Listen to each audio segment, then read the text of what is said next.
राजेश, सुरमी से तो भारतीयों को निकाल लिया गया जो फंसे हुए थे। अगर यूक्रेन के बाकी हिस्सों की हम बात करें तो वहां पर कितनी तादाद में भारतीय छात्र फंसे हुए हैं, इसको लेकर क्या कोई भी आंकड़ा है आपके पास? गौरव सावंत भी हमारे साथ जुड़ चुके हैं, लेकिन पहले जल्दी से राजेश।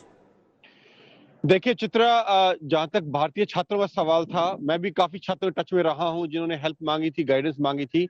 सुमी मेरे ख्याल से लास्ट ऐसा शहर था जहां अभी भी भारतीय छात्र फंसे हुए थे, और अगर वो वहां से निकल गए हैं तो इसके बाद मेरा मानना है कि छात्र लगभग पूरे यूक्रेन से इस वक्त फिर बाहर निकल चुके हैं। और अगर इसके बाद सीज फायर खत्म होता है तो भारतीय छात्र कम से कम सुरक्षित जगहों पर पहुंच जाएंगे, उससे पहले कि सीज फायर खत्म हो। चित्रा, हिंदुस्तान के सामने यही सबसे बड़ी चुनौती थी, अपने छात्रों को सुरक्षित कैसे घर वापसी कराई जाए। गौरव सावंत जुड़े हुए हैं। गौरव, राहत भरी खबर है ये सभी के लिए, हम सभी के लिए, क्योंकि एक छात्र को गोली लग जाती है। एक हमारा छात्र वहां पर गोली लगने की वजह से जो धमाके होते हैं उसके कारण खार्किव में उनकी जान चली जाती है। अब जब ये खबर है कि तमाम हिस्सों से ये जो युद्ध विराम हुआ उसका फायदा मिला और हमारे जितने भी छात्र थे उन सभी को बाहर निकाला जा चुका है यूक्रेन से, कितनी बड़ी राहत है ये हिंदुस्तान के नजरिए से? गौरव,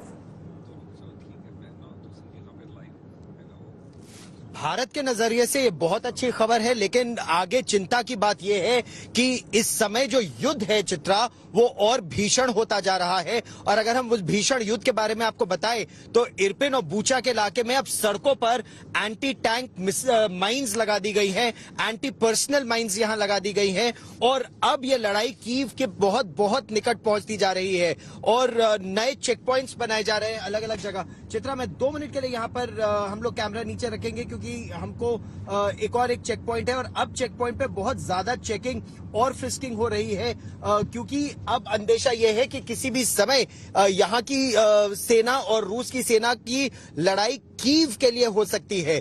कीव के लिए लड़ाई बहुत भीषण अब होने वाली है। जिस तरह से इरपिन में नुकसान हुआ है यूक्रेन की सेना को, नए डिफेंसेस वो रियरवर्ड्स यानी पीछे की तरफ और बना रहे हैं, यानी एक जगह जिसको वो पहले होल्ड कर रहे थे अब उस जगह को होल्ड नहीं कर पा रहे हैं, अब पीछे अपने और डिफेंसेस बना रहे हैं। ये भीषण युद्ध ऐसा हो रहा है इरपिन और बूचा के इलाके में कि लोग वहां फंसे हुए हैं, नहीं निकल पा रहे हैं। कुछ इलाकों में सेना उन्हें निकाल रही है। आने वाले समय में ये युद्ध अब कीव की तरफ बढ़ेगा और उससे तनाव और स्थिति और गंभीर हो सकती है, खासतौर पर बिजली, पानी, सुरक्षा, रेल लाइन और सड़कों को लेकर कि क्या इसके बाद लोग यहां निकल पाएंगे या फंस जाएंगे। चित्रा, ये बड़ी खबर गौरव आप दे रहे हैं, क्योंकि कीव को लेकर अब अगली जंग के लिए रूसी सेना यहां पर पूरी तरह से तैयार होती है। आप तीनों के पास में दोबारा से लौटूंगी, लेकिन जल्दी से दर्शकों को दिखा देते हैं इरपिन में रूसी सेना आगे न बढ़ सके, इसलिए यूक्रेन खुद ही हर उस रास्ते को बंद करने की कोशिश में है जिस रास्ते से रूसी सेना आगे बढ़ रही है। इसी कड़ी में यूक्रेन ने इरपिन में एक महत्वपूर्ण पुल को खुद ही उड़ा दिया। जहां पुल को उड़ाया गया वहीं से मेरी वरिष्ठ सहयोगी श्वेता सिंह जानकारी आपको दे रही थी, उनकी ये रिपोर्ट देखिए आप। मेरे पीछे ये इरपिन नदी आप देख रहे हैं जिसके नाम पर इस शहर का नाम बना है और उसके ऊपर आप ये क्षतिग्रस्त ब्रिज देख रहे हैं।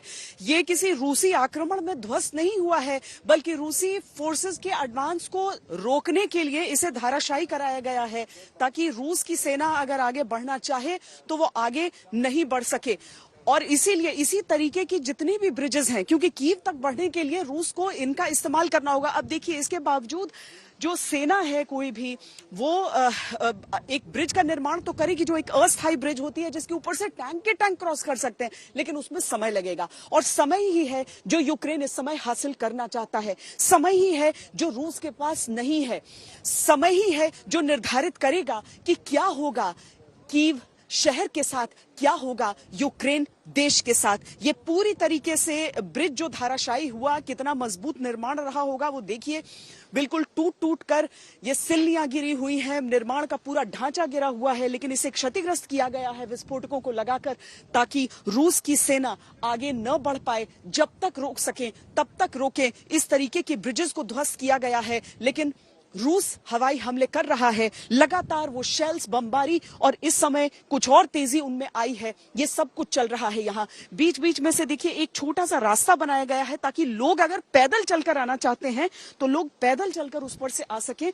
उस रास्ते को बनाया गया है और बुजुर्गों को मदद की जा रही है। वहां सेना को भी अगर आप देखें तो आप देखेंगे कि हाथों को पकड़कर, छोटे बच्चों को उठाकर, बुजुर्ग लोगों को सहारा देकर वो उन्हें पार कराने का प्रयास कर रहे हैं।